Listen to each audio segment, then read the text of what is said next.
This story is titled, My Parents Lied When They Got Married in Hawaii, and I Was the Only Uninvited Child.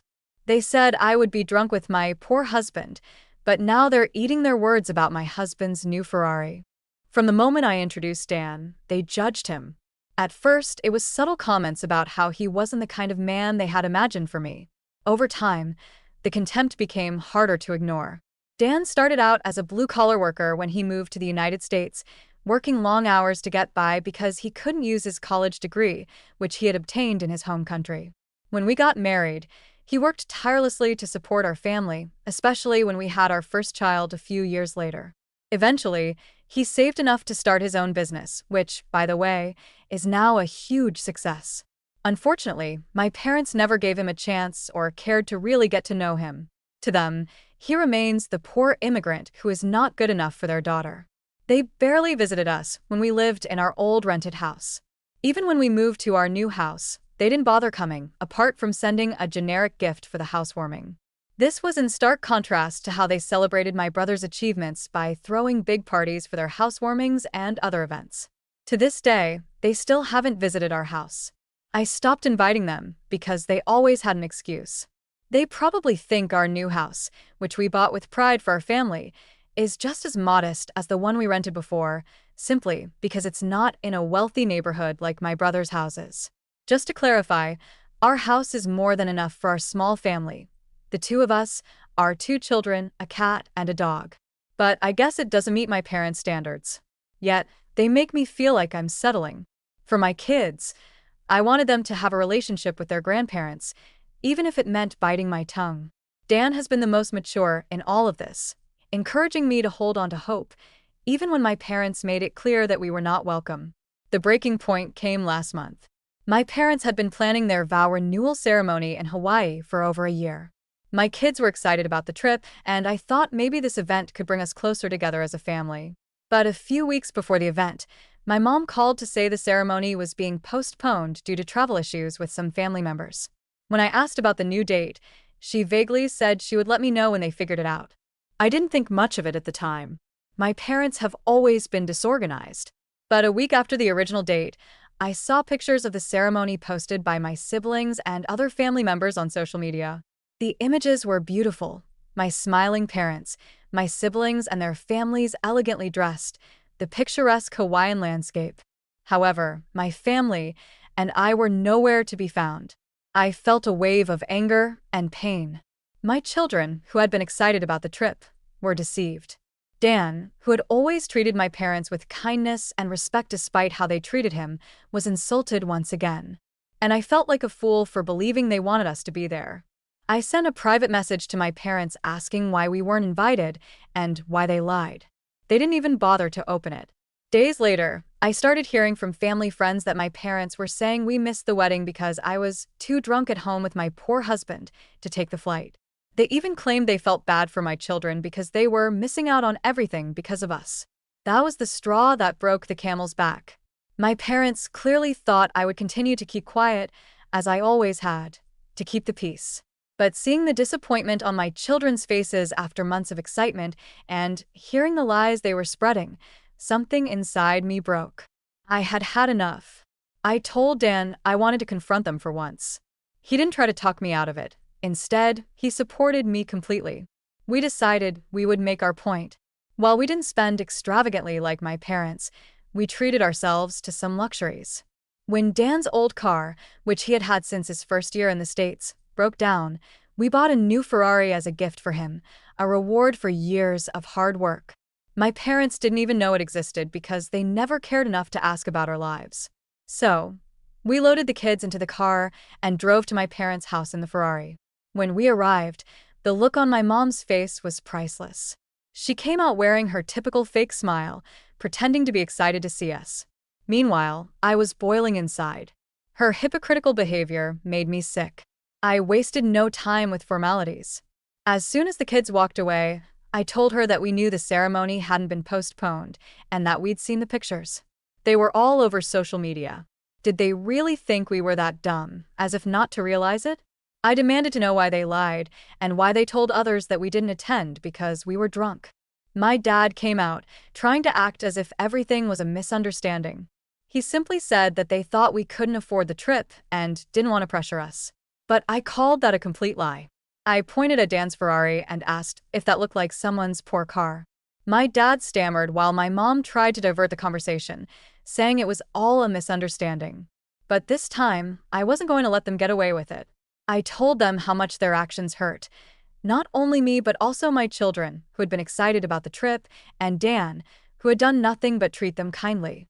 I reminded them that we had tried for years to reconcile, only to be ignored and excluded time and time again. Meanwhile, my kids were playing in the backyard. Dan remained calm as always, but I could tell he was also fed up with their excuses. Eventually, my mom resorted to her usual tactic: tears. She cried, saying it was too hard to please everyone, and claimed we were misinterpreting her actions. Finally, my dad intervened, saying that they had invited us in spirit but didn't want us to feel embarrassed if we couldn't attend.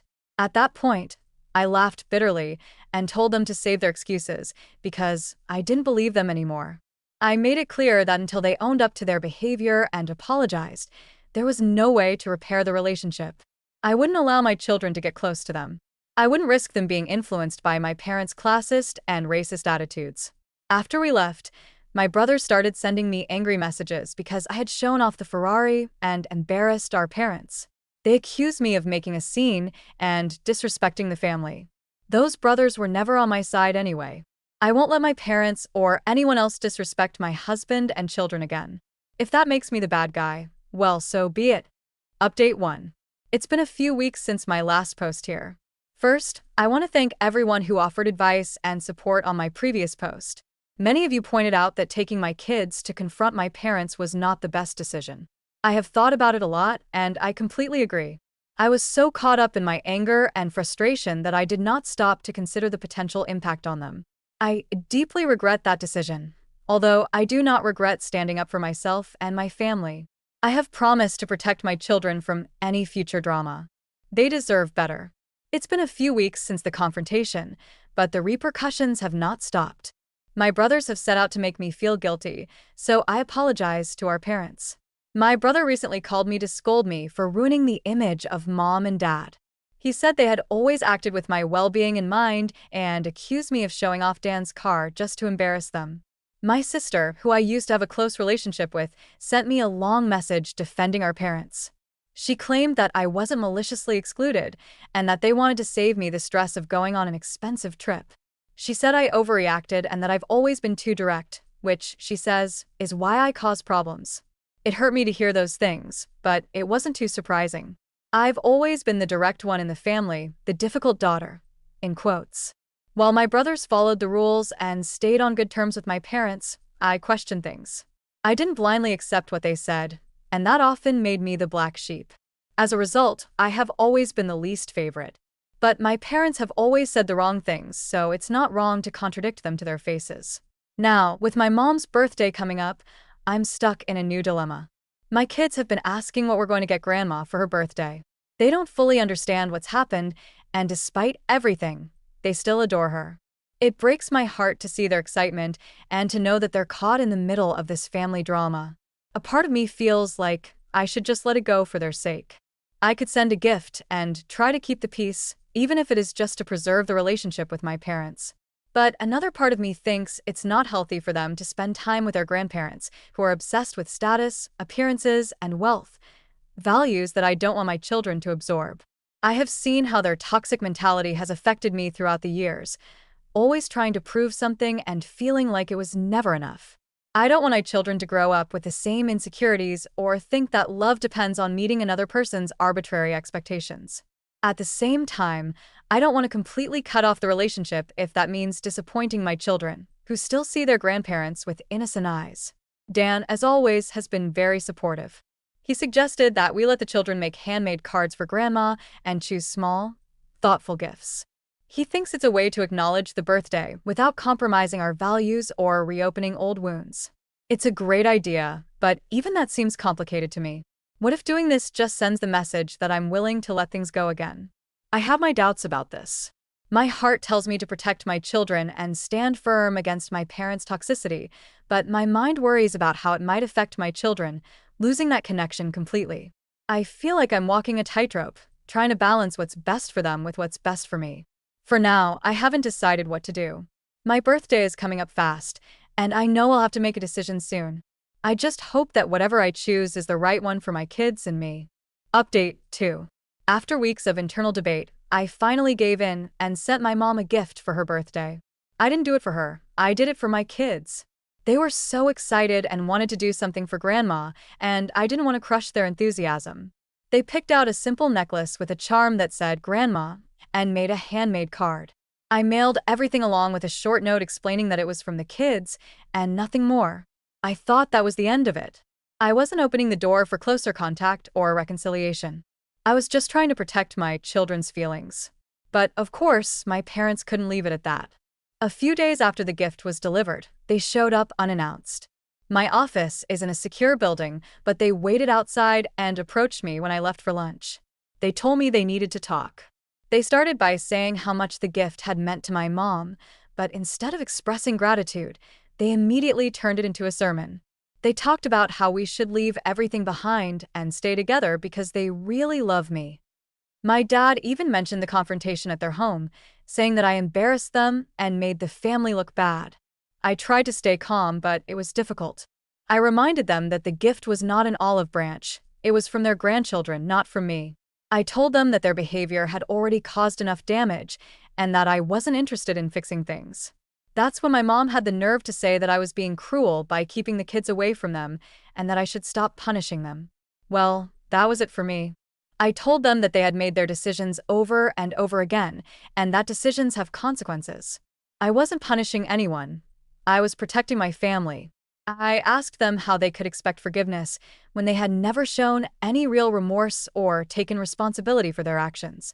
They just yelled at me, like they couldn't believe I wasn't giving in as I usually did. The confrontation ended when I walked away. I told them not to show up at my work again or try to contact me directly. I reminded them that the only reason I sent the gift was for the sake of my children, and that didn't mean I was willing to forgive or forget what they had done. Now that I've had time to calm down, I'm angrier than ever. They still don't get it. They don't understand, or maybe they just don't care. They lie, they manipulate, and they present themselves as victims, yet they still expect me to do everything possible to keep the peace. Well, I don't want it anymore. Revenge isn't the kind of person I am, but I do want them to face real consequences, to feel what it's like to be on the other side of the pain and frustration they've caused. Maybe that's mean or vindictive, but I don't care. They've spent years treating me and Dan like we're less than them, and I'm not going to let them get away with it anymore. I'm still deciding exactly what that's going to look like. Maybe it's being honest with my extended family about everything that's happened. Maybe it's cutting off contact completely and letting them explain to everyone why their grandchildren don't know them. Whatever it is, I'm no longer going to play the good guy. They can either learn to live with the consequences of their actions or face the truth they've been avoiding for far too long. For once in my life, I'm putting my family and myself first. If my parents can't handle it, that's their problem, not mine. Update 3. I've been so busy, I almost forgot to post back here. So, this is what happened. A few days ago, I got an anonymous message online. Someone messaged me saying that my parents are just pretending to have money, but in reality, they have more debts than anything else. At first, I dismissed it as a strange joke or as some bitter relative trying to generate drama. My parents, despite their flaws, have always seemed rich, or at least they gave that impression. They have always had good income, so the message didn't make much sense. But the sender included evidence, photos of property ads showing several of my parents' homes for sale and several foreclosure notices. My parents, who have always been so proud and obsessed with appearances, and who looked down on others that did not meet their standards, were secretly fighting to maintain the image they had built. Curiosity got the better of me. I did some research, and it turned out that the information was true. My parents' situation is much worse than I could have imagined. After retiring early, they depended solely on their investments and savings to finance their lifestyle. But living beyond your means for years will eventually take its toll. The changes in the market and their refusal to cut back on expenses led to huge losses. and now they're drowning in debt. In addition, they have already sold several properties to stay afloat. Their vacations and lavish parties have been significantly reduced. Even some of their social circles have noticed, which probably explains how the anonymous informant found out. Apparently, the conflict between my parents and I has spread among the extended family and even old acquaintances. My parents have made many enemies over the years with their attitudes. It seems someone decided to vent their dirty laundry out of spite. At first, I didn't know how to feel. A part of me felt bad for them. Despite everything, it's sad to see how far they've fallen. But another part of me couldn't ignore the irony. These are the same people who excluded me, called my family poor, and invented lies to justify their behavior. Now, they're the ones who are struggling financially, while my husband and I are doing better. After reflecting on the information for a few days, I decided to take action. Not exactly to get revenge, but to expose the truth and why parents thrive when their image is well regarded. They have spent their lives trying to appear perfect, rich, and untouchable. Their lies and manipulation have hurt me, my husband, and even my children. If they want to play dirty, I can show them how it feels when their secrets come to light. Using a fake account, I anonymously posted the evidence I received directly on social media, and I tagged my parents. I didn't add any comments or make any accusations. I simply shared the images of the property listings and foreclosure notices. It was all public and verifiable information, so I wasn't doing anything illegal. Within minutes, the posts started circulating. As the comments began to come in from friends and acquaintances asking what was going on, some were shocked. Others felt sympathy for my parents, but many were clearly enjoying the fall. Since they always acted like they were better than everyone else, I'm not sure what will happen now. But hopefully, maybe now my parents will understand how it feels to have the truth used against them. For the first time, I feel like I've finally taken back some power. It's not about revenge. It's about responsibility. My parents have spent their lives avoiding consequences, and now they're facing them head-on. Update 4. It's been a few months since my latest post. The fallout from my parents' financial troubles has been even more dramatic than I could have anticipated. The revelation of their debts spread rapidly, thanks in part to my social media post and gossip within their social circle. It now appears that everyone knows about their problems. Their former friends, the very people who flocked to their extravagant parties, have distanced themselves. My parents are no longer the wealthy, untouchable figures they pretended to be. They are now facing the harsh reality of their actions. What shocked me the most was how my siblings reacted. These are the same people who defended my parents for years, telling me to apologize and be a better person.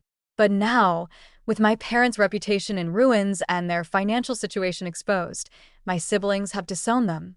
With their problems being public knowledge, my brothers refuse to offer any kind of help, whether financial or otherwise.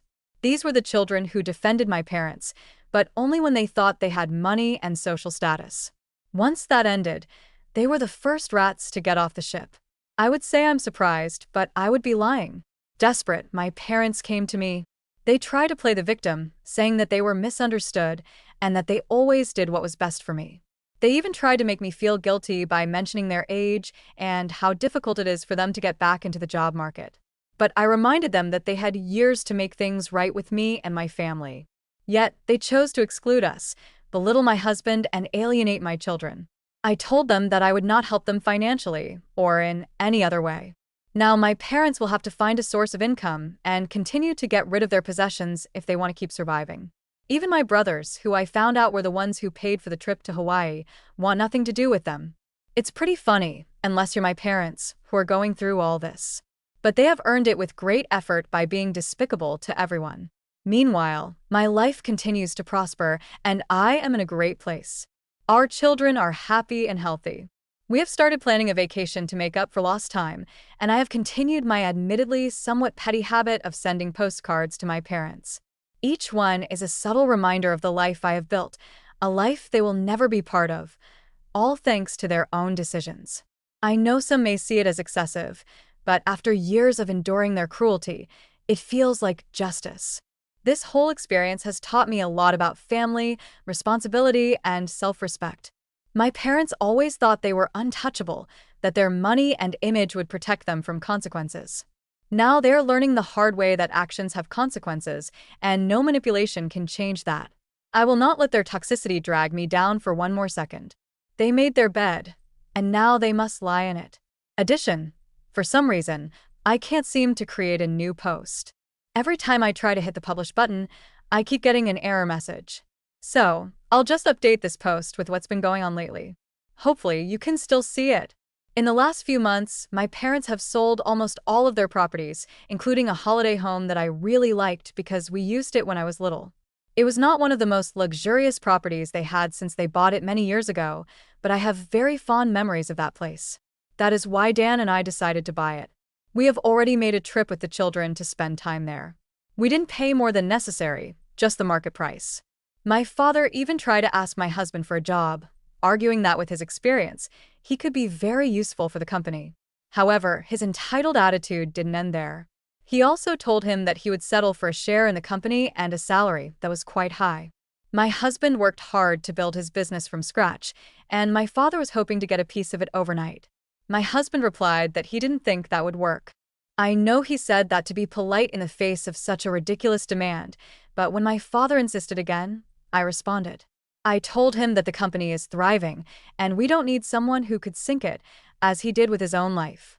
Even so, my father has found a job, but from what I've heard, he's earning closer to middle-class income, the same middle class he so despised, than to the lifestyle to which he was accustomed.